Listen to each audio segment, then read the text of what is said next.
આ આંદોલનને AP centre બનાવી દીધું આંદોલનને, છતાં આટલા દિવસ બેસવું પડે. સરકારે શરૂઆતમાં ધ્યાન લઈ લીધું હોત તો આ તમામ વસ્તુ સરકારમાં ક્યાંય કોઈ ને ઉપરથી બધું દબાણ સરકારમાં દબાણ બધી પોતે સરકાર છે. મોદી સરકારને આયે દબાણ જ છે. બધું દબાણ તો થોડું બધા આવે તો કલાકારો બધા ન આવે, બધા કા દબાણ આવે. દબાણ તો થોડું બધે છે. ઉપર નરેન્દ્ર ઇન્દ્ર નીચે ભૂપેન્દ્ર, બરાબર. કેવી બીજા બે કયા? બીજા બે અમિત શાહ અને હર્ષ અનુભવે છે. કેવું પેલા તો બંધ તૈયાર કરી નાખી છે. ખબરદાર, પ્રાઇવેટ કંપનીઓને પોલીસ પ્રોટેક્શન મળતું હોય તો ખેડૂતને કેમ નહીં? મન કેટલું મક્કમ છે આના માટે? મન એટલું મક્કમ છે કે આ શરીરમાંથી જીવ વયો જાય ને ત્યાં સુધી આમના તરફ પર બેવા હું તૈયાર છું. બાકી આ ખેડૂતો હકનું માગે, બરોબર.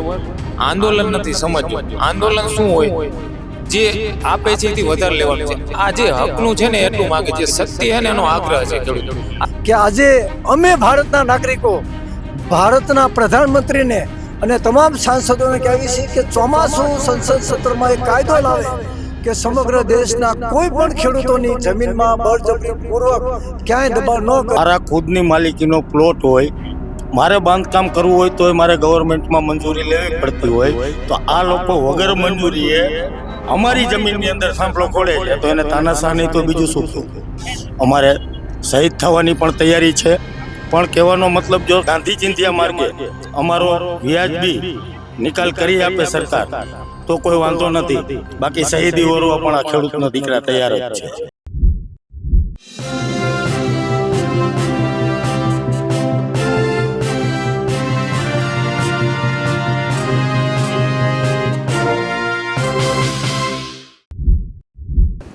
આપણી સાથે કારુભાઈ છે, કારુભાઈ અમૃતિયા. એ કાંતિ અમૃતિયાના ભાઈ પણ છે.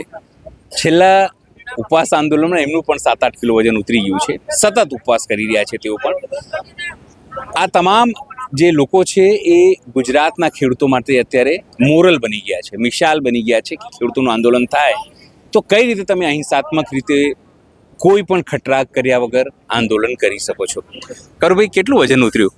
મારું 7-8 કિલો ઉતર્યું. ઉતર્યું છે. આ પરમદી બ્લેડ કેમ હતો અહીંયા જોઈ ખોરું 7 કિલો ઉતર્યું. હવે કેટલા દિવસ રહેવાની તૈયારી છે તમારી? હજી 2 દીમાં 2-3 દિનની તૈયારી હોય અમારી. નક પછી સદર માર્ગે જવાની તૈયારી હોય. સરકારમાં હાલે છે, બધા જાય છે, પતી જશે. નો પતે સદભાગ લેવાનો જ છે.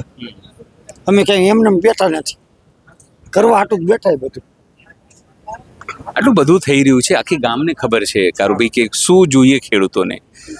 આટલા દિવસથી બેઠા છો, સરકારમાં મંત્રણા સતત ચાલી રહી છે. 7, 9, 10, 11 દિવસ થઈ જાય અને કોઈ ઉકેલ ન નીકળે અને ખેડૂતોનો ઉપવાસ કરવું પડે, જે આખા ગામને જમાડે છે, જે ખેડૂતો પકવે છે અનાજ, અને એ લોકોનો ઉપવાસ કરવું પડે. દુઃખદ છે. દુઃખ તો જ છે, પણ સરકારને થોડુંક હવે ધ્યાન દે. અત્યાર સુધી કોઈ નહોતું દેતું, હવે દે જ છે ધ્યાન. અને થોડુંક લગભગ 2-3 દીમાં રિઝલ્ટ આવી જશે એવું લાગે છે. 100%.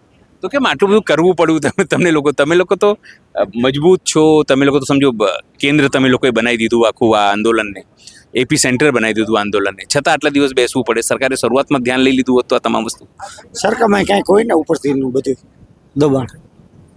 સરકારમાં દબાણ બધી પોતે સરકાર છે. મોદી સરકારને આયે દબાણ જ છે. બધું દબાણ તો થોડું બધાને આવે તો કલાકારો બધા ન આવે, બધા કા દબાણ આવે. દબાણ તો થોડું બધે છે, પણ એ થઈ જશે. પણ દબાણ કોનું છે કારુભાઈ, તમને શું લાગે છે? આમાં તો બધા પોતપોતાનું જોઈએ ને, દબાણ કેનું હોય. હું તમને પૂછ્યું, આપને શું લાગે? પણ એટલે હું તમને કહું ને, પોતપોતાનું દબાણ આવે, ઉપરથી આવે, અહીંયાથી આવે, ઓલાનું આવે, બધું હતું અત્યાર સુધી. હવે જે આવે એ દબાણ, જે થવું હોય થાય. અમે 11 દી કાઢ્યા, 13 દી કાઢવા પછી સરદારજીને માર્ગે હાલવાનું જ છે. ત્યાં ખબર પડશે કે શું છે. અમે એટલે 2 દિવસ પછી તો નથી દેવાના. આ 2-3 દી, બહુ 3 દી મૂકવા જ નથી. અમે નો પતે તો અમે અમારી રીતે ગાંધીજી માર્ગ પેલા જ કીધું તો અમે અપનાવી.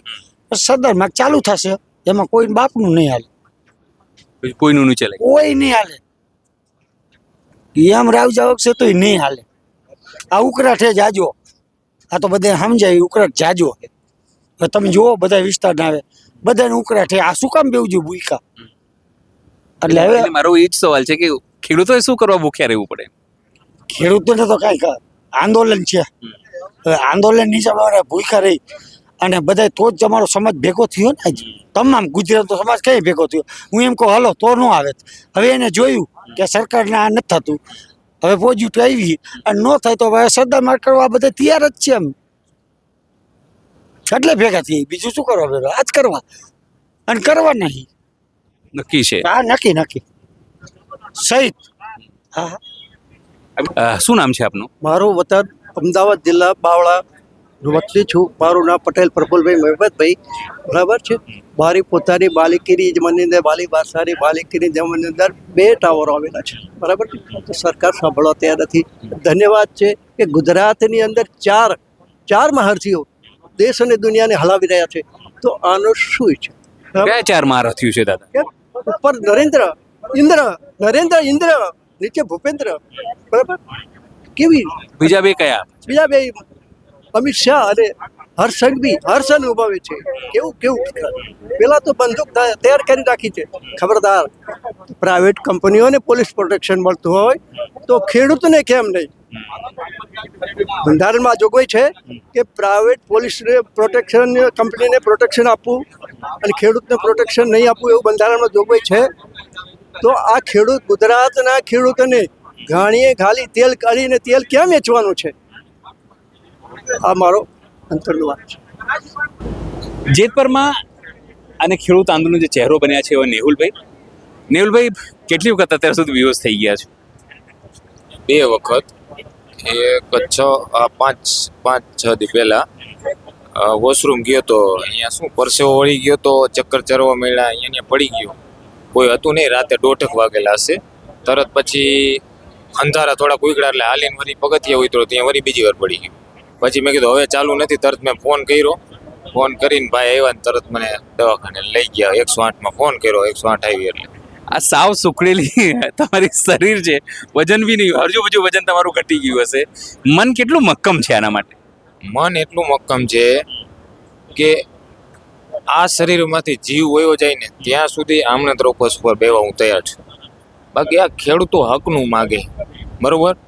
આંદોલન નથી. સમજો આંદોલન શું હોય? જે આપે છે એથી વધારે લેવાનું છે. આ જે હકનું છે ને એટલું માગે. જે સત્ય છે ને એનો આગ્રહ છે ખેડૂત. આ સત્ય આગ્રહ છે.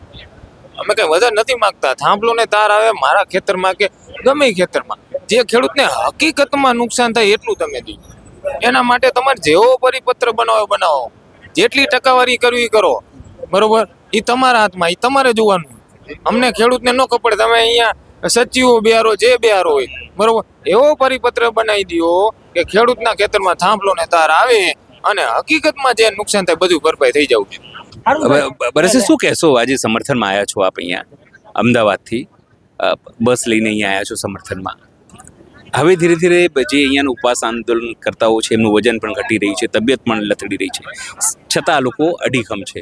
શું લાગે છે તમને સરકાર કેમ નથી વાત આટલા દિવસ કાઢી દે, ઉપવાસ આંદોલન કરવું પડે? સંવેદના, સહાનુભૂતિ અને માનવીય અભિગમ જે રાજસત્તામાં નિષ્ક્રિય થઈ જાય ત્યારે દેશમાં નવી વિચારધારા અને નવી ક્રાંતિ આવે છે. ગાંધીજીના માર્ગે, સરદાર પટેલના માર્ગે, અને હવે તમે સાંભળ્યું કે આગામી દિવસોમાં ભગતસિંહનો માર્ગ પણ અપનાવશે.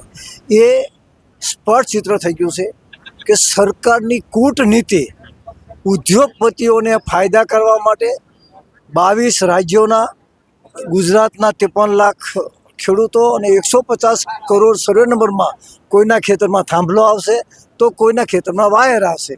તો આ આર્થિક સંશોધનનો હિસ્સોની કમાણી માત્ર નિજી કંપનીઓને આપવા માટે જે 2025ના રાજપત્રો બહાર પડ્યા છે, એ રાજપત્રોની સામે ખેડૂતો એક નાની એવી વ્યાજબી માગણી મૂકી છે. તો એ વ્યાજબી માગણીને પણ રાજસત્તા સ્વીકારવા તૈયાર નથી. એ તમે સ્પષ્ટ કરશો. આલ્યો માલ્યો ને નમાલ્યો, કોઈ ફોન ઉપર સમજાવે છે, કોઈ આમ સમજાવે છે, કોઈ આમ. તો એમ કેમ નથી કહેતા કે ભારતની ધરતી, આ દેશ મારો, તમારો ને આપણા સૌનો છે. લોકોનું રાજ, લોકોથી ચાલતું રાજ ને લોકો માટેનું રાજ. તો લોકોની મરજી વિરુદ્ધ રાજપત્રો બહાર ન પડાય.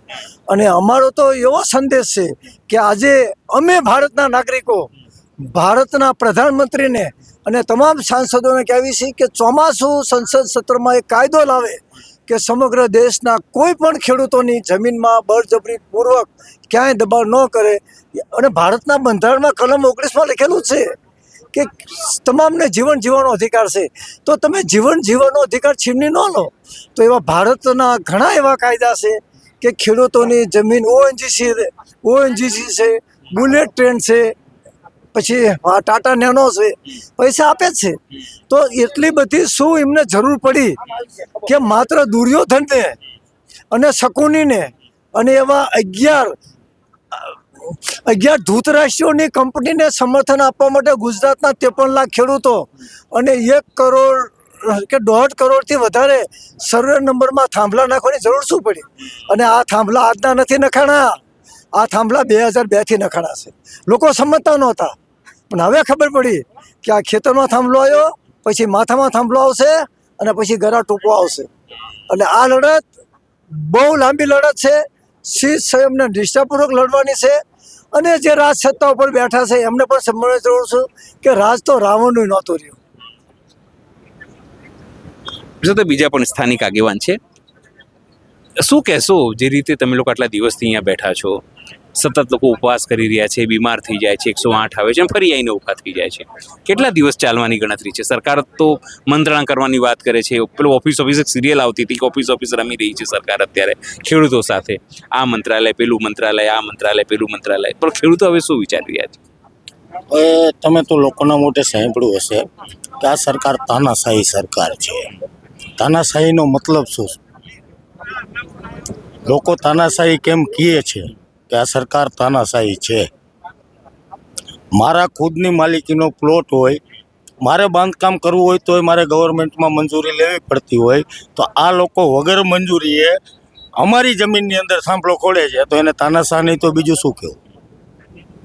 એને મંજૂરી અમારી જમીનની અંદર સાંભળો ખોડવાની મંજૂરી આપનાર એ કોણ? મારી જમીનમાં, મારે પોતાની જમીનમાં મારે બાંધકામ કરવું હોય તો એ ગવર્મેન્ટ પાસે મારે મંજૂરી લેવી પડે છે. અને અમારી જમીનની અંદર નિજી કંપની પોતાના થાંભલા ખોડવા માટે જે મંજૂરી ગવર્મેન્ટ આપે છે તો એ કેના આધારે આપે છે? તો આને તાનાશાહી નહીં તો તમે શું કહેવા માંગો છો? અને અત્યાર સુધી જે આ ખેડૂતો ગાંધી ચિંધ્યા માર્ગે ચાલે છે એ પોતાના સંતાનો માટે ચાલે છે. તમે અગાઉના આંદોલન જોયા હશે કે જે પંજાબવાળાએ દિલ્હીની અંદર જે આંદોલન કર્યા હતા એમાં ઘણા બધા ખેડૂતો શહીદ થયા હતા. અમારે શહીદ થવાની પણ તૈયારી છે. પણ કહેવાનો મતલબ, જો ગાંધી ચિંધ્યા માર્ગે અમારો વ્યાજબી નિકાલ કરી આપે સરકાર તો કોઈ વાંધો નથી. બાકી શહીદી ઓરવા પણ આ ખેડૂતના દીકરા તૈયાર જ છે. કેટલા દિવસો ઉપવાસ રાખશો અહીંયા? જોઈએ હવે 2-3 દિવસની અમારા જે કમિટીમાં એવું નક્કી કરેલું છે કે 2-3 દિવસ હજુ રાહ જોઈ લઈએ. જો એના કાન ખુલી જાય તો કોઈ વાંધો નથી, નહીતર પછી હવે યુદ્ધ જ કલ્યાણ. નક્કી કરી લીધું છે કે હવે 2-3 દિવસ હજુ રાહ ખાલી જોશે? બસ. આ સરકાર તો એવું કહે છે કે અમે મંત્રણા કરી રહ્યા છે. જીતુભાઈ વાઘાણી એવું કહે છે કે ભાઈ મંત્રણા કરી રહ્યા છે, જ્યાં વિવાદ છે ત્યાં કામ અમે અટકાવી દઈશું. પણ અહીંયા મેં પણ જોયું કામ કંઈ અટકેલું નથી. ચોકલેટ કે ચીગમ અમારે જોતી નથી. કોઈ પણ અધિકારી કે કોઈ પણ રાજનેતા એવું કહેવા માંગતા હોય કે અમે મંત્રણા કરીએ છીએ. આજે 1 મહિના દિવસથી અહીંયા સ્થાનિકની વાત કરું છું, બાકી તો ઘણા ટાઈમથી આ ખેડૂતોને પ્રશ્નો ચાલુ જ છે. તો અત્યાર સુધી આ મંત્રણા જ ચાલુ હતી? અત્યાર સુધી એની પાસે કોઈ નિકાલ જ ન આવ્યો? જો આમ નામ નિકાલ કરી રાખશે તો અમારી પેઢીની પેઢી વહી જશે. તો આ તો મંત્રણા ચાલુ જ રહેવાની છે. અને એને તો મત આપી રાખવાના, બસ આ જ કરવાનું છે પબ્લિકને. હવે જગતનો સાથ જે અત્યારે જે આ દિશા ઉપર જાય છે તમે જોવો જ છો કે દરેક જિલ્લાઓમાંથી પબ્લિક એકસાથે અમારા સમર્થનમાં જોડાય છે. અને દરેક ખેડૂતો શહીદી ઓરવા તૈયાર જ છે. પણ ગાંધી ચિંધ્યા માર્ગે જો અમને અમારા પ્રશ્નોનો નિકાલ મળી જતો હોય તો વાંધો નથી, તો અમારે શહીદ થવું નથી. પણ હવે મને એવું લાગે છે આ જાડી ચામડીના લોકોને આ શહીદી વગર અમારો નિકાલ નહીં આવે. ત્યારે જ એમની આંખો ખુલશે કે જ્યારે આ અન્નદાતા હાથમાં પોતાનું હળ લઈને જો રોડ ઉપર નીકળો ને ત્યારે એને ઊભા રોડે દોડવામાં વારો નહીં આવે. જે રીતે અહીંયા જે ઉપવાસી આંદોલનો છે, જે આ લોકો છે એ એક જ વાત કહી રહ્યા છે કે તે કેવું એવું કોઈ વસ્તુ નથી માંગી રહ્યા જે સરકાર માટે અશક્ય છે. એ કોઈ તાજમહેલ નથી માંગી રહ્યા, એ કોઈ વસ્તુ નથી માંગી રહ્યા, બસ આટલું જ કહી રહ્યા છે કે એનું યોગ્ય વળતર અપાય. અને સરકાર આટલા દિવસથી ખાલી મંત્રણા રમી રહી છે. હવે 2-3 દિવસની વાત હજુ રાહ જોવાની ચીમકી અપાઈ છે અને પછી જે થશે એ આખું ગુજરાત જોશે, આખું ભારત જોશે એવી ચીમકી અહીંથી અપાઈ રહી છે.